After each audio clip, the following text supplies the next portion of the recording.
ठीक है, आज हम शुरू करते हैं क्लासिफिकेशन ऑफ कॉम्प्लेक्स कंपाउंड्स। पहले ये करते हैं, फिर हम क्लासिफिकेशन ऑफ लिगेंड्स पे चलेंगे। Classification of complex compounds. देखो, जो कॉम्प्लेक्स कंपाउंड्स हैं उसके अंदर चार तरह की कैटेगरीज आती हैं। पहला आता है simple कटाइन plus complex anion, simple कटाइन plus complex ion, जैसे K4 FeCN6। अगर मैं ये कोई कॉम्प्लेक्स लेता हूं, देखो मैंने तुम्हें कहा था कि ब्रैकेट वाला पार्ट कॉम्प्लेक्स होता है, तो इसके अंदर जो ब्रैकेट वाला पार्ट है मतलब जो अनायनिक पार्ट है, क्योंकि पहले हमेशा हम कटायन लिखते हैं, ये तो हम बचपन से पढ़ते आए हैं कि जो पहले लिखा होता है वो कटायन होता है, जो बाद में लिखा होता है वो अनायन होता है। तो इसके अंदर जो ब्रैकेट के बाहर वाली चीज है वो सिंपल होती है। ये हमने पढ़ा था कि ब्रैकेट के बाहर वाली चीज सिंपल होती है और ब्रैकेट वाली चीज हम कॉम्प्लेक्स लेके चलते थे। तो इसके अंदर ब्रैकेट के बाहर वाली चीज सिंपल है और ये कटायन है। देखो, सिंपल कटायन और ब्रैकेट वाली चीज वो अनायन है, कॉम्प्लेक्स अनायन। तो पहला क्लासिफिकेशन कुछ समझ आया या नहीं? क्योंकि ब्रैकेट के बाहर जो कटायन है वो सिंपल है और जो अनायन है वो कॉम्प्लेक्स है। नाम से क्लियर हो रहा है। दूसरी कैटेगरी आ जाएगी यहाँ पे कॉम्प्लेक्स कटायन। अब यहाँ पे कटायन कॉम्प्लेक्स हो जाएगा और अनायन सिंपल हो जाएगा। Complex cation plus simple अनायन। इसका एग्जांपल हम कुछ इस तरह से ले सकते हैं, CO NH3 4 Cl2। अब देखो, ब्रैकेट वाली चीज पहले आ गई, मतलब जो मेरा कटायन है वो कॉम्प्लेक्स है और जो अनायन है वो कैसा है, सिंपल है। तो कॉम्प्लेक्स कटायन प्लस सिंपल अनायन, इस तरह के कॉम्प्लेक्सेस हम इस चैप्टर में स्टडी करेंगे। ठीक है, थर्ड जो कॉम्प्लेक्स हम इस चैप्टर में पढ़ेंगे वो होंगे complex cation plus complex अनायन, complex cation plus complex अनायन। बस दोनों पार्ट्स कॉम्प्लेक्स हैं, कटायनिक पार्ट भी कॉम्प्लेक्स होगा, अनायनिक पार्ट भी कॉम्प्लेक्स होगा, जैसे PTNH3 4 PTCl4। अब देखो, इसके अंदर जो पहला पार्ट है कटायनिक पार्ट वो भी कॉम्प्लेक्स है और जो अनायनिक पार्ट है वो भी कॉम्प्लेक्स है। तो ये किसका एग्जांपल हो जाएगा, कॉम्प्लेक्स कटायन एंड कॉम्प्लेक्स अनायन का। जो लास्ट कैटेगरी ऑफ कंपाउंड्स हम देखेंगे इस चैप्टर के अंदर वो होगी न्यूट्रल कॉम्प्लेक्सेस। मतलब उसके अंदर कटायन अनायन नहीं होगा, सिर्फ एक कॉम्प्लेक्स होगा जो न्यूट्रल होगा, जैसे FeCO5। ना इसके अंदर कोई कटायन है ना इसके अंदर कोई अनायन है, एक नॉर्मल न्यूट्रल स्पीशी है जो सिर्फ कॉम्प्लेक्स स्पीशी है। सर एक बार न्यूट्रल फिर से बता दो। न्यूट्रल मतलब देखो, इसके अंदर सिर्फ एक ही चीज दिखेगी, उसके अंदर कोई कटायन अनायन वाला स्पीशी नहीं होगा। देखो, ये अकेली एक ही चीज है और इसके ऊपर कोई चार्ज नहीं है, तो ये न्यूट्रल है। तो न्यूट्रल कॉम्प्लेक्स है, तो ये कॉम्प्लेक्स और ऊपर से न्यूट्रल है, कोई कटायन अनायन इसका कुछ नहीं लगा। एक और एग्जांपल ले सकते हैं, Mn2CO12 CO6। तो देखो, ये भी सिर्फ कॉम्प्लेक्स है, ना यहाँ कोई कटायनिक पार्ट है ना यहाँ कोई अनायनिक पार्ट है, तो न्यूट्रल पार्ट है, ऊपर से कोई चार्ज भी नहीं है, तो न्यूट्रल कॉम्प्लेक्स। सर जो न्यूट्रल में Fe वाला है उसमें ब्रैकेट में क्या है?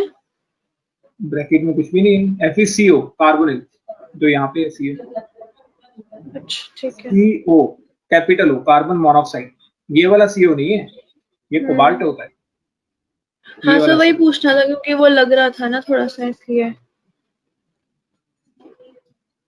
ठीक है, कोई डाउट किसी को यहाँ तक?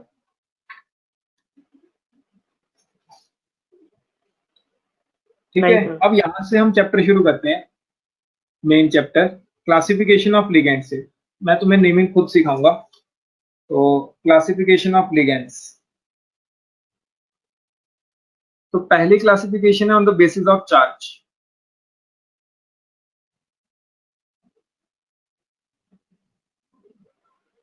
On the basis of charge. Theoretical chapter है ये?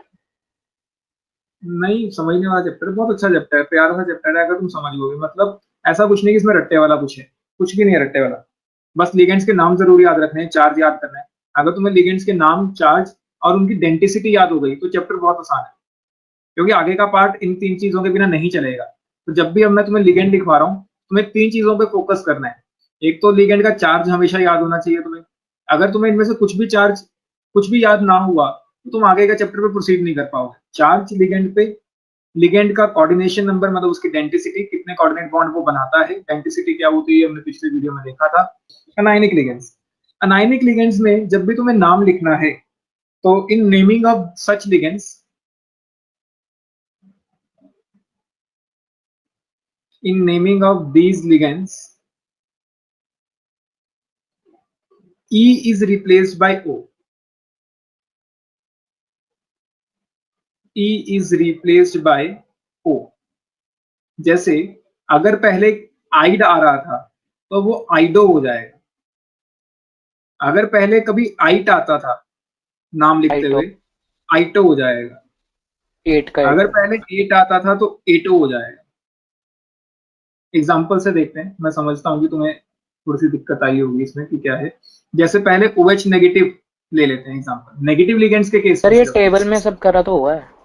कोई बात नहीं, मैं सिखा रहा हूँ ना, तो सिखाने तुम, जिसको आता है तो अच्छी बात है, नहीं आता तो रहने दे। तो जैसे OH नेगेटिव है तो वो हाइड्रोक्साइड लिखते हैं हम इसको।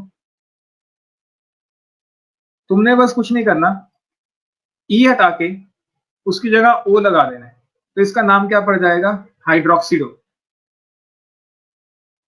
ठीक है। Similarly Cl negative, Cl negative को हम क्या बोलते थे, क्लोराइड।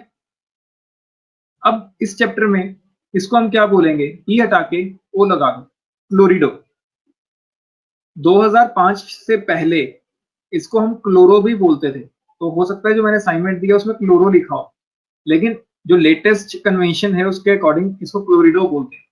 सिंपल सा है। जैसे SO4 है, होल चार्ज -2, इसको हम क्या लिखते हैं, सल्फेट। अब ई हटा के सल्फेटो हो जाएगा, वो लगा देना है बस, सल्फेटो। ठीक है। जैसे Br नेगेटिव है या F नेगेटिव है, क्लोराइड लिखते हैं, अब ये बन जाएगा फ्लोरिडो, फ्लोरिडो। ठीक है। O है चेष्टा, A नहीं है, कहीं फ्लोरिडा बना दो उसका। नहीं सर, वही है वो, ठीक है, ऊपर था ना ये रूल में। हाँ बिल्कुल। ये ब्रोमाइड है तो ब्रोमाइड का क्या बन जाएगा, ब्रोमिडो। ठीक है। आयोडाइड का क्या बन जाएगा, आयोडीडो। ई हटाया बस O लगा दिया, आयोडीडो। ठीक है, कोई डाउट। सिमिलरली O2 चार्ज -2, इसको हम बोलते हैं परऑक्साइड, परऑक्साइड बोलते हैं। अब क्या होगा, ई हटके O लग जाएगा तो परऑक्सीडो। ठीक है। O-2 को हम क्या बोलते हैं, ऑक्साइड। O-2 को हम क्या बोलते हैं, ऑक्साइड। तो अब इसको क्या बोलेंगे, ऑक्सीडो। तो ये इसका नाम है एक तरह से। ठीक है। और O2 चार्ज -1, इसको हम बोलते थे सुपर ऑक्साइड, अब बोलेंगे इसको सुपर ऑक्सीडो। कोई डाउट, कुछ समझ आया यहाँ तक या नहीं, समझ तो आ गया। N-3, इसको हम बोलते थे नाइट्राइड, अब बोलेंगे नाइट्रीडो। ई हटा के O लगाते चलो, सल्फाइड, सल्फीडो। ठीक है। चेष्टा SO3 चार्ज -2 को क्या बोलेंगे, सल्फाइटो, सल्फाइटो। ठीक है, सल्फीटो या सल्फाइटो।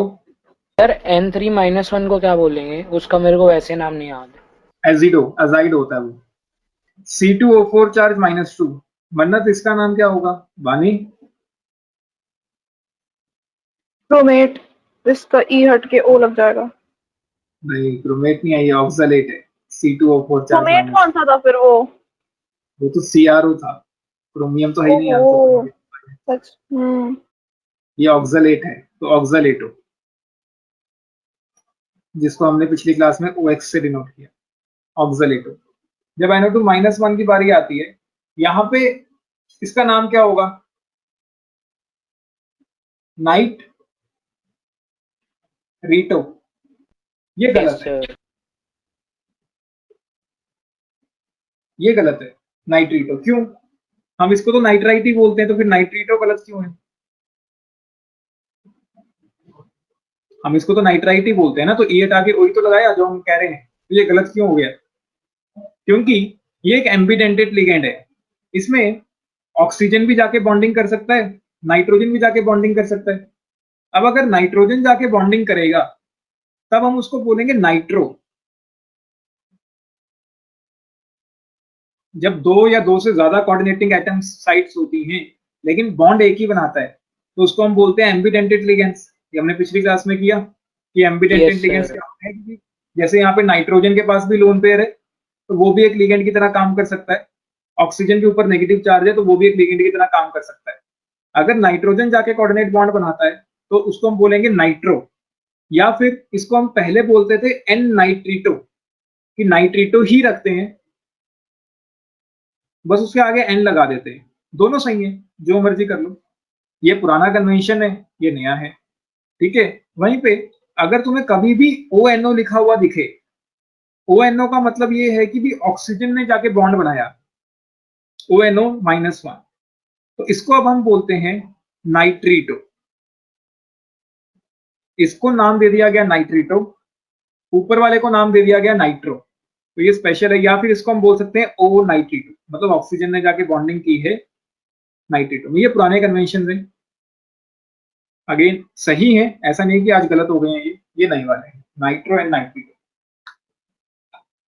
कोई डाउट किसी को यहाँ तक? नहीं सर। सबको क्लियर? No sir. ये हो गया नेगेटिव लिगेंड्स के बारे में। मैं तुम्हें नाम लिखना थोड़ा आसान करा दिया है, थोड़ा सा जनरल क्लासीफाई कराता रहूंगा ताकि थोड़ा नाम लिखना आसान होता जाए। ठीक है, तो ये नेगेटिव लिगेंड्स के बारे में हो गया कुछ जो हमें चाहिए होंगे। मैंने तो वही लिखवाई जो हमें मेजॉरिटी ऑफ द केसेस में चाहिए होंगे, उल्टा एक्स्ट्रा ही है, तो लिख लो। उसके बाद हम चलते हैं न्यूट्रल लिगेंड्स के ऊपर। ठीक है, अब इसके बाद आ जाता है न्यूट्रल लिगेंड्स।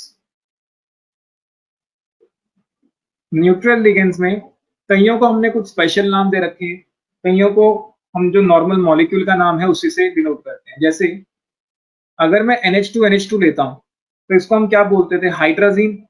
तो एज अ लिगेंड भी जब ये काम करेगा तब भी हम इसको हाइड्राजीन ही बोलते हैं।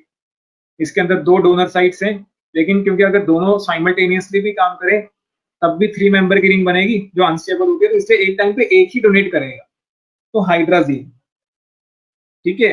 वाटर, वाटर में ऑक्सीजन के पास लोन पेयर है, वैसे हम इसको वाटर बोलते हैं, लेकिन जब ये लिगेंड की तरह काम करेगा तो इसको हम एक्वा बोलेंगे। ठीक है।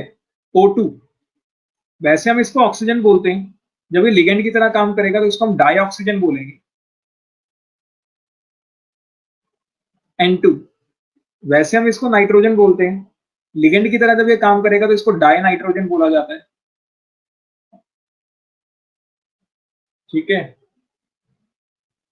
NH3, वैसे हम इसको बोलते हैं अमोनिया, लेकिन जब ये लिगेंड की तरह काम करेगा तो इसको हम बोलते हैं अमीन। अब यहाँ पे डबल एम आता है, इसके ऊपर तो पहले मेंस में क्वेश्चन भी आ चुका है, जब तुम मेंस के पास चेक करोगे चारों ऑप्शंस नाम बिल्कुल सेम है, स्पेलिंग में चेंज है, एक में डबल एम है, एक में सिंगल एम, इस तरह। तो डबल एम वाला ऑप्शन सही होता है, amine, double M. Yes sir. CO, इसको हम बोलते हैं कार्बोनिल, तभी मैंने वो डबल एम उससे लिख दिया है अलग से ताकि तुम्हें ध्यान में रहे कि यहाँ पे स्पेशल डबल एम वाला केस है, कार्बोनिल। ठीक है। C6H5N, pyridine.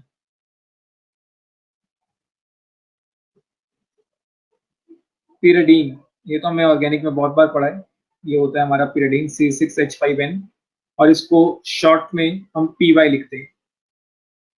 जब भी तुम्हें ब्रैकेट में PY लिखा हो मतलब वो पिरिडीन है। ठीक है। जैसे हमने कार्बोनिल लिखा ऐसे ही हम नाइट्रोसिल भी लिख सकते हैं, यहाँ NO, नाइट्रोसिल। जैसे कार्बोनिल ऐसे ही नाइट्रोसिल। ठीक है। तो ये कुछ कॉमन न्यूट्रल लिगेंड्स हैं जो हमें चाहिए होंगे, वो लिख लो। तीसरा, cationic ligand. Cationic ligand, cationic ligand में तुम्हें क्या याद रखना है कि हम IUM as a suffix add कर देते हैं, IUM as a suffix add कर देते हैं। जैसे अभी अभी हमने हाइड्राजीन देखा था, N2H4, इसको हमने क्या नाम दिया था, हाइड्राजीन। मैंने क्या किया कि भाई किसी एक हाइड्रोजन पे H+ ऐड कर दिया, तो इसमें पॉजिटिव चार्ज आ जाएगा। इसने क्या किया, H+ ऐड कर लिया, जैसे हम ऑर्गेनिक में करते आए, जिसने H+ को गेन कर लिया। तो अभी भी इसके पास एक ऐसा एटम है जिसके पास लोन पेयर है, तो अभी भी ये लिगेंड की तरह काम कर सकता है, चाहे अब ये मोनोरेंटेट बन गया, लेकिन अभी भी ये लिगेंड की तरह काम कर सकता है। इसको हम बोलेंगे हाइड्राजीनियम। ई हटा के IUM लगाना है, पॉजिटिव चार्ज। नहीं समझ आया। हाइड्राजीनियम, नहीं समझ आया? देखो हाइड्राजीन था हमारे पास, ठीक है, हाइड्राजीन में 2 नाइट्रोजन थे, उनमें से एक नाइट्रोजन ने अपना लोन पे डोनेट करके H+ को गेन कर लिया, तो देखो 3 हाइड्रोजन हो गए, इस नाइट्रोजन ने H+ को गेन किया तो प्लस चार्ज हो गया। ये एक लिगेंड है एक तरह सा, जिसको हम N2H5+ लिखते हैं। तो जब भी तुम्हें N2H5+ लिखा हो, वो देखो पहले हाइड्राजीन था इसका नाम, मैं तुम्हें इसका नाम लिखना सिखा रहा हूँ कि बस ई हटाओ और उसके आगे IUM लगा दो, क्योंकि ये पॉजिटिवली चार्ज है। तो पॉजिटिव चार्ज के आगे हम क्या लगाते हैं, सफिक्स में IUM। तो पॉजिटिव हाइड्राजीनियम चार्ज हम NH3+ का देख रहे हैं, जब उसने हाइड्रोजन गेन कर लिया। किसी का भी हो, वो तो हम पूरा मॉलिक्यूल तो पॉजिटिवली चार्ज है ना, तो ये लिगेंड तो पॉजिटिवली चार्ज है। मैं तो ये कह रहा हूँ कि पॉजिटिवली चार्ज लिगेंड के केस में तो ये लिगेंड तो पूरा ही काम अच्छा करेगा। डोनर ठीक एटम है सर, एक है, मतलब पूरा लिगेंड मॉलिक्यूल तो पूरा ही पॉजिटिवली है। चार्ज है ना। डोनर एटम चाहे ये है, लेकिन लिगेंड तो पूरा मॉलिक्यूल ही होता है ना। Yes sir.